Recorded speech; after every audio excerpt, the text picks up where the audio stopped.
అంతా బాగానే ఉండదు కానీ మా అమ్మ ఫోటో ఉంటే బాగుండేది కదా. ఉంటే బాగుండేదేంటి, నీ దగ్గర ఉంటుంది కదా, తీసిపెట్టు. ఏమైంది? పర్స్ ఇంట్లోనే మర్చిపోయి ఉన్నాను పాప. మా అమ్మ ఫోటో అందులోనే ఉండదు. అవునా, మరి ఇప్పుడు ఫోటో ఎలా తీసుకొని వస్తావు?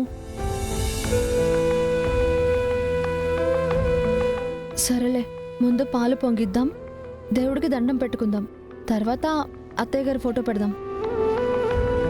లేదు పాప, ఇద్దరం కలిసి కష్టపడి మొదటిసారి వచ్చి నిల్లు కట్టుకున్నాం. పెండ్లైనాక భార్యాభర్తలుగా మన ఇంట్లో మనం ఉండబోతూ ఉంటాం. మనతో పాటు ఎవరు లేకపోయినా మా అమ్మ ఉంటే నాకు అది సంతోషం కదా. మా అమ్మ లేకపోతే ఒంటరిగా ఉంటుంది నాకు. మరి అలాంటప్పుడు ఫోటో ఎలా మర్చిపోయి వచ్చావు?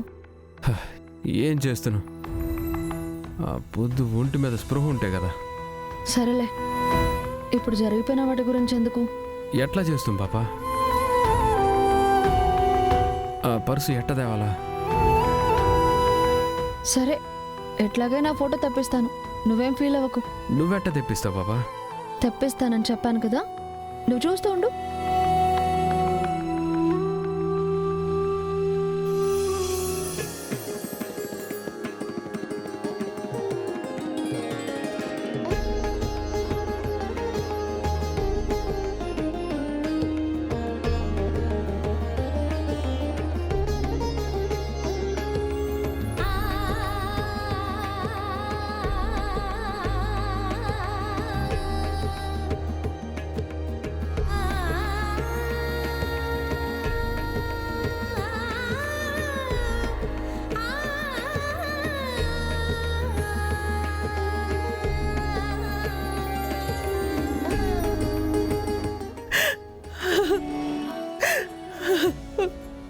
ఎంకన్న స్వామి, నువ్వు ఉండవయ్యా, నువ్వు ఉండవు.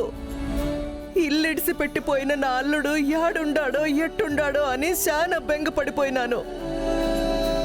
నా బాధను అర్థం చేసుకుని నా అల్లుడిని తీసుకొచ్చి మళ్ళీ నా కళ్ళ ముంగిటే పెట్టినావు. చాలా చాలా సంతోషంగా ఉండాది. నా అల్లుడు నా కంటి ముందు ఉండేటట్టు చేస్తే నీకు కొబ్బరికాయ కొడతానని మొక్కుకున్నాను కదా, ఇగో మొక్కు తీరుస్తుండాను.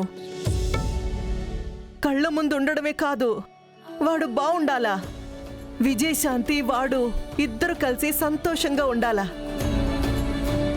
మా అన్నతోటి మళ్ళా తిట్లు తినే పరిస్థితి అయితే తీసుకురాబాకయ్యా. నిదానంగా మా అన్న మనసు కూడా మారి వాణ్ణి సంతోషంగా దగ్గరికి తీసుకోవాలా.